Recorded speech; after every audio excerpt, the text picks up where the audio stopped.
Esta é a Rádio Brasil Atual. Agora são 7h56 e vamos conversar com o médico sanitarista, professor universitário e ex-ministro da Saúde no governo Dilma Rousseff, Arthur Quioro. Bom dia, Quioro. Bom dia, prazer falar de novo com você, com todos que nos acompanham na Rádio Brasil Atual. Prazer é nosso. Quioro, ontem a gente teve um dia bastante conturbado aí no Ministério da Saúde, com muitas especulações a respeito de uma possível saída de Luiz Henrique Mandetta.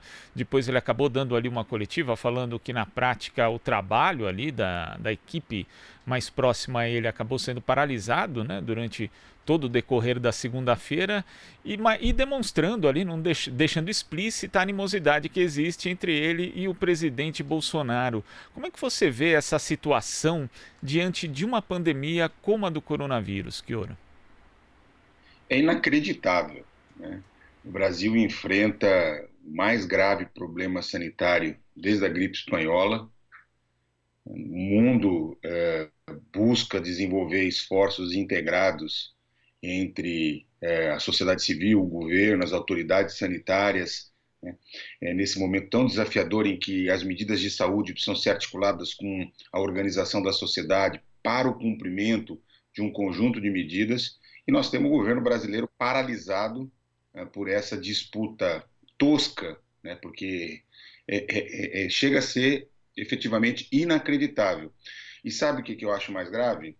Acho mais grave que a cada entrevista que foi sendo dada nos últimos 10, 15 dias, quando o esgarçamento da relação do ministro com o presidente da República foi ficando explícito, público, o Ministério vem progressivamente explicitando e naturalizando alguma coisa que eu há quase um mês venho falando nas entrevistas que eu tenho dado para vocês, que foi o fato de que as medidas que deveriam ter sido tomadas não foram tomadas. Vou dar um exemplo. O Brasil hoje é o país entre os 30 com maior número de casos de Covid-19 no mundo inteiro que menos testes realizaram. Nós hoje só temos mais testes que a Índia, a Malásia, Filipinas e a Indonésia. E são proporções assim, vou dar um exemplo concreto. Enquanto a Espanha, enquanto a Itália fazem 10 mil testes por milhão de habitantes, enquanto os países na Europa estão fazendo alguma coisa em torno de 4, 7, 6 mil exames, nós estamos com um volume de 248 testes.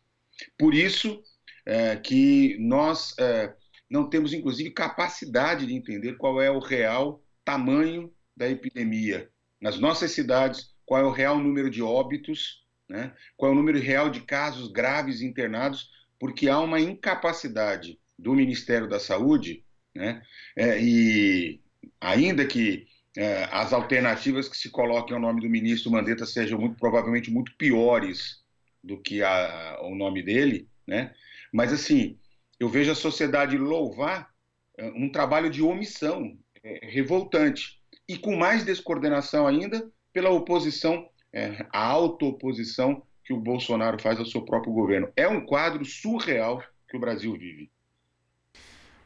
Pois é, esse é um detalhe muito importante, né, Quioro, porque na verdade muita gente tem louvado o Mandetta, mas mais porque ele quase destoa, né, o grau de comparação de quase qualquer pessoa perto ali de qualquer figura política perto do presidente Bolsonaro, ainda mais diante dessa pandemia, né, diante da postura irresponsável do presidente da República, parece que é um trabalho muito bem feito e é um trabalho que tem falhas, né, principalmente quando a gente leva em consideração aí a coordenação com os próprios governos de estado, com também outros setores, né, com outros ministérios do próprio governo Bolsonaro, já que a gente precisa, por exemplo, ter um trabalho intersetorial no sentido de garantir a segurança dos profissionais da saúde, compra de equipamentos. Então é um trabalho que poderia ser muito mais bem feito, né? Só que não pode também porque as perspectivas de substituição do Mandetta são muito piores, né? Como no caso que se especulou ontem,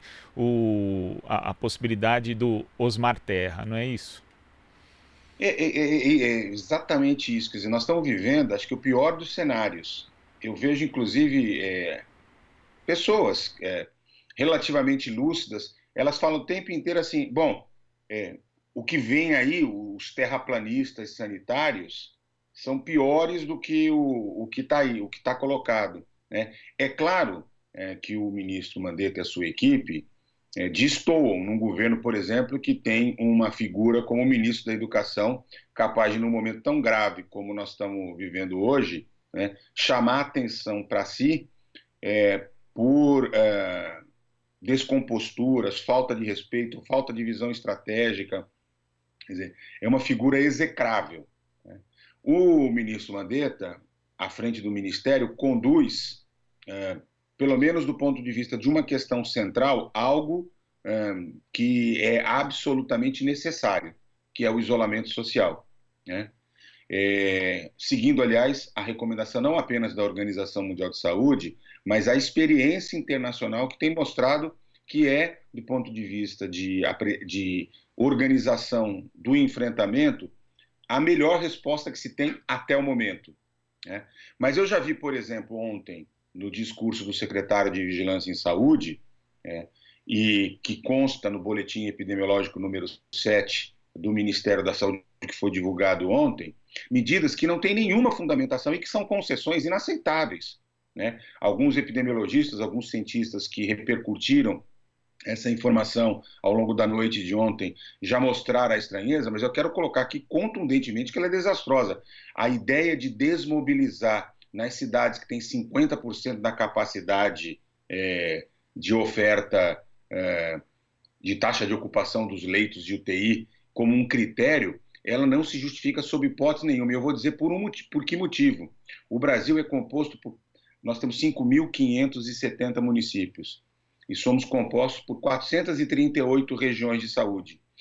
Mais de 70% das nossas cidades são pequenas cidades, com menos de 20 mil habitantes, que dependem da cidade polo, né? É um pouco diferente, por exemplo, da região metropolitana da Baixada, da região metropolitana, a região do ABC, ou mesmo da região metropolitana de São Paulo, que é composta por grandes municípios, que tem a sua capacidade de oferta local e alguns hospitais de referência regional. Mas a realidade do Brasil é que, assim, muitas cidades dependem do hospital que está em Ribeirão, que está em Campinas, que está em Botucatu, que está em Marília, só para dar alguns exemplos aqui de São Paulo. Portanto, é um critério que não foi utilizado em nenhum lugar do mundo, é um critério que não se justifica, que vai liberar a transmissão do vírus e aumentar a infectividade. Por quê? Porque o Ministério já para de trabalhar, apesar do discurso do ministro seu tempo inteiro, eu vou conduzir com base na ciência, no foco e no planejamento, né? Na ciência de vez em quando, no foco desde que seja para se manter e no planejamento com fundamentos agora que não se justificam. Vejam, os recursos não chegaram nos estados e nos municípios, não foi feito ainda sequer nenhuma regulação entre o setor privado, os planos de saúde, né? O atendimento aos casos de Covid que estão acontecendo nas pessoas que têm planos de saúde com o SUS, continua uma bagunça nessa relação. Não tem teste, não tem teste mesmo, e mesmo que compre, a capacidade de realização de testes no Brasil, segundo o próprio Ministério hoje, é na faixa de 6.700 exames por semana, e são necessários, segundo o próprio ministro, 50 mil testes por semana. Não foi ampliada a rede de leitos de UTI, não se acha respirador, né, da noite para o dia, e muito menos profissionais de saúde, médicos, enfermeiros, fisioterapeutas, que saibam utilizá-los da noite para o dia. Então, assim, este país perdeu 2 meses, né, de possibilidade de planejamento, e o discurso é do planejamento. Então, eu não consigo ser condescendente com tamanha irresponsabilidade, ainda que a gente tenha que fazer uma distância, uma diferenciação entre o que significa a incapacidade de resposta do Ministério da Saúde nesse momento, a fragilidade, ainda que mantenha coerência na indicação das medidas de isolamento, e aquilo que seria, ou que será, porque o Bolsonaro não me parece seja alguém com razoabilidade para ouvir, para ter o mínimo de bom senso para tomar das decisões, o que será o Ministério quando um terraplanista do tipo do Osmar Terra, né, ou do tipo do atual presidente da Anvisa, o contra-almirante, que tem respondido e dado sustentação às medidas mais esdrúxulas que o Bolsonaro tem verbalizado, possam assumir o ministério.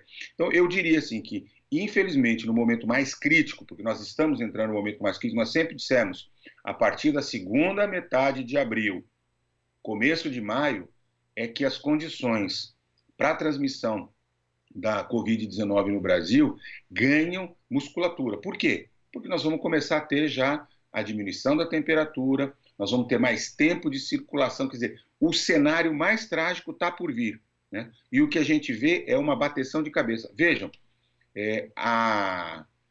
hoje, provavelmente será hoje, pelo que eu li ontem, os governadores do Nordeste vão fazer um balanço do que efetivamente chegou por parte do governo federal para o combate à epidemia nos municípios e nos estados. Praticamente não chegou recurso nenhum do Ministério da Saúde. O auxílio de R$ 600 seria fundamental para que as pessoas mais pobres, os trabalhadores informais pudessem ficar em casa e pudessem aderir. Não chegou. Não tem medidas destinadas à população carcerária, não tem medidas destinadas à população em situação de rua. Não tem... lembram, alguém mais falou do Mais Médicos?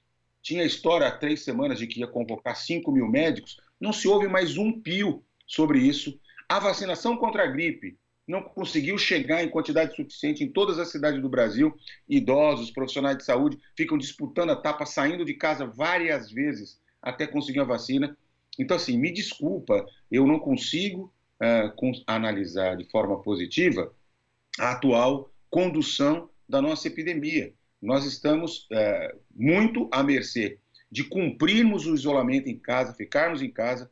Aí eu quero dar uma dica, esse material excelente da Rádio Brasil Atual, né, na chamada, antes da gente começar a entrevista, fala para não usar, que não é ainda necessário usar máscara. Neste momento, nós indicaríamos para todas as pessoas ao saírem às ruas, usem uma máscara, né? Eu acho que é fundamental como mecanismo de proteção naquelas situações essenciais que precisar sair. Acho que o governador de São Paulo, o governador do Distrito Federal, estenderam o prazo de isolamento social de maneira bastante importante. Eu referendo a adoção dessa medida. Acho que até 22 de abril nós podemos ter capacidade de avaliar, inclusive, se será necessário ou não, né? Porque uma coisa é o enfrentamento agora, a outra coisa diferente é que estratégias serão desenvolvidas a partir do momento em que a doença começar a entrar sob controle. E aí, a desmobilização, o início das atividades a partir de setores menos expostos, menos vulneráveis, e progressivamente até a gente poder lá na frente fazer a liberação total de circulação das pessoas com segurança. Então, me parece que essas questões são questões que precisam ser observadas. E eu quero insistir que se a gente não tiver tranquilidade, transparência e agilidade, hoje mais do que tudo, precisa de agilidade para fazer chegar equipamentos de proteção para os profissionais de saúde, para chegar máscara para toda a população, para poder chegar ventiladores e abrir leitos de UTI dedicados à Covid-19, separados dos pacientes que vão precisar de UTI por outras enfermidades, porque a vida continua. Essa é uma coisa que a gente não pode esquecer, que todos os nossos prontos-socorros, UPAs, consigam construir fluxos separados para doença respiratória, síndrome gripal, né, entre elas a Covid, separados das demais enfermidades, ou seja, para que a gente consiga ter uma resposta qualificada, que nós, infelizmente, perdemos 2 meses para fazê-lo. Que ouro, a gente tem agora a participação da Marilu Cabanhas. Oi, Marilu. Oi, Glauco. Oi, Kioro. Bom dia, prazer falar novamente contigo. Kioro, é o seguinte, eu queria que você falasse sobre, repercutisse, né, quero repercutir contigo a pesquisa do Datafolha, dando conta do seguinte, que 28%, né, dos entrevistados não fazem isolamento, 24% tomam cuidado, mas precisam trabalhar e fazer outras atividades fora, e 4% continua a vida como se não houvesse nenhuma mudança. Aí, somando tudo aqui, deu 56%, né? Esse índice é assustador, não é não? Quer dizer, exatamente o que você estava falando é que só o isolamento, nesse momento, vai poder ter uma ação efetiva no controle da pandemia. Agora, com esse índice, que é um dado de pesquisa, mas de qualquer forma acredito que seja, que traduza aí a realidade, como é que você analisa a situação daqui para frente, né? E também quero te perguntar, aproveitando 2 em 1, em relação à China, né? Essa infelicidade, esse absurdo, né, que o Weintraub fez, né, ao comentar de forma xenófoba, né, a questão dos chineses, né, através de personagens da Turma da Mônica. O que isso deve trazer de prejuízo aqui para o Brasil em relação ao controle da pandemia do coronavírus? Bom, acho que são 2 perguntas, Marilu, muito, muito importantes. A primeira, sim, sobre o percentual da população que está cumprindo o distanciamento, né? Eu não estou aqui falando, inventando. Nós estamos observando, desde o primeiro dia de surgimento dos casos confirmados, e mais especificamente, nós que somos da área da saúde pública, a gente usa como um marcador o momento em que a epidemia atinge 100 casos confirmados. Aí, porque os primeiros casos foram pipocados, foram muito por conta de viajantes, etc. Quando a gente chega com 100 casos em cada país, aí é possível conseguir fazer observações muito cuidadosas. E o que a gente tem hoje, muito claro, foi que os países que observaram isolamentos mais substanciosos, mais radicalizados, né, como foi o caso da China, de Taiwan, de Singapura, do Japão e da Coreia do Sul, obtiveram curvas de crescimento, ainda que possam ter tido grande número de casos no começo, como foi o caso da China, até porque era o lugar onde começou, não se sabia o que estava acontecendo. Mas aí eu insisto, Taiwan, Singapura, o Japão e a Coreia do Sul fizeram curvas completamente diferentes, muito menos ascendentes do que as curvas que foram feitas, por exemplo, pela Itália, pela Espanha, pelos Estados Unidos, pelo Reino Unido, pelo Equador, pela Turquia, pelo Irã, só para dar alguns exemplos.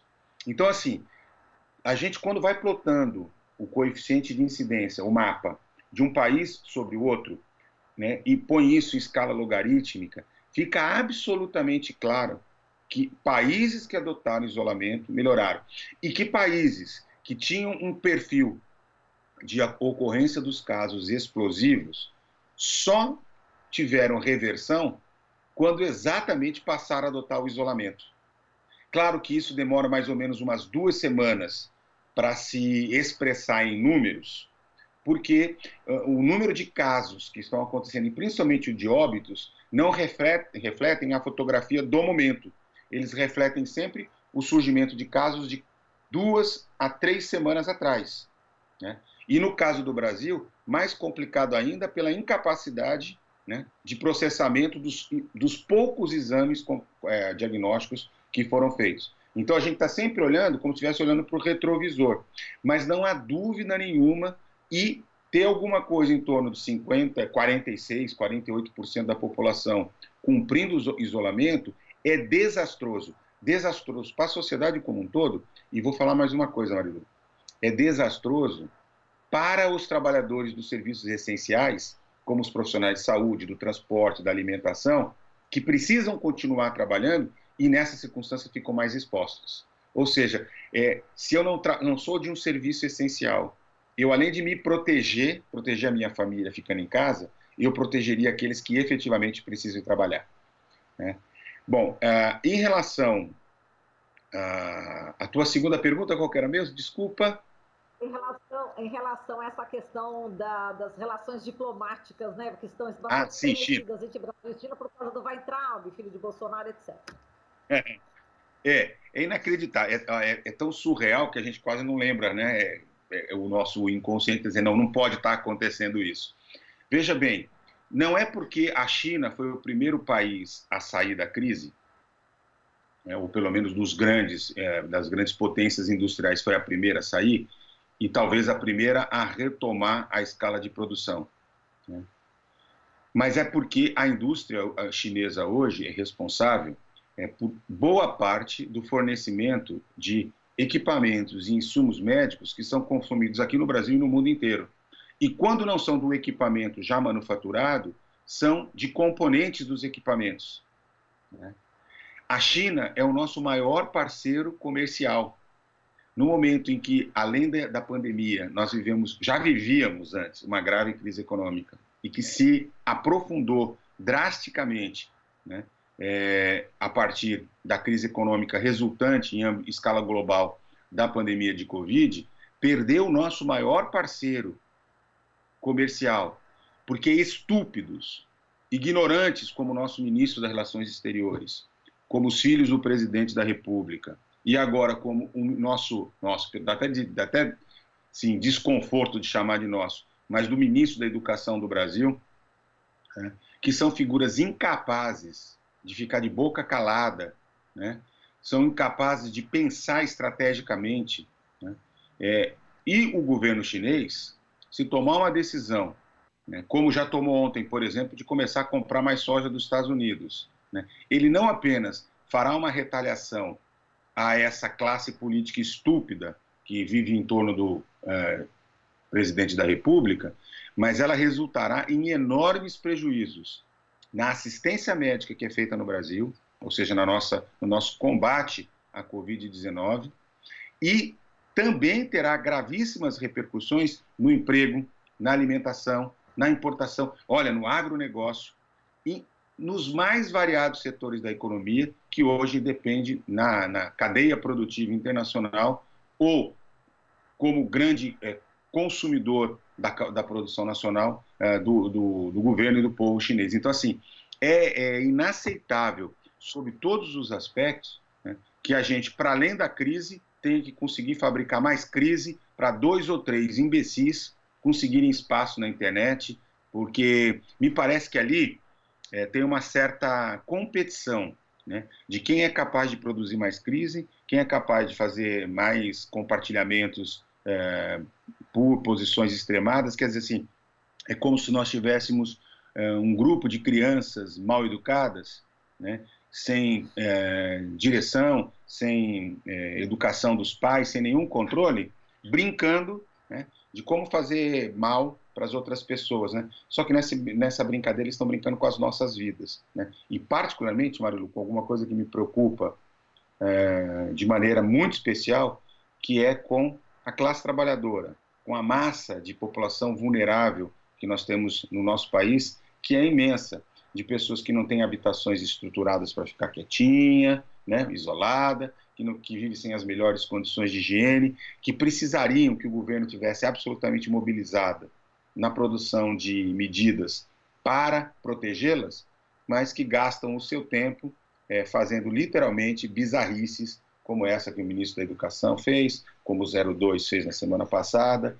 como o ministro das Relações Exteriores, é uma figura que desqualifica e mancha a história do Itamaraty, né, do Rio Branco, enfim, como todas essas coisas que nós temos vindo e que só se resolverão quando nós tivermos o afastamento definitivo do Bolsonaro e dessa quadrilha que se apoderou do poder da República junto com ele. Tá certo. Chioro, a gente agradece você, obrigada. Hoje, dia 7 de abril, Dia Mundial da Saúde, a gente tendo que debater, né, esses temas todos tão horríveis aqui do governo Bolsonaro em relação a esse comando desse combate ao coronavírus. Eu passo aqui também para o Glauco, viu? Obrigada, Chioro, beijo para você. Valeu, um abraço para você, para o Glauco, e eu termino dizendo o seguinte: fique em casa e se precisar sair, usa máscara. Boa. Fica o recado importante aí do ex-ministro da Saúde do governo Dilma Rousseff, médico, sanitarista e professor universitário, Arthur Chioro. Aqui você ouve as notícias que os outros não dão. Jornal Brasil Atual.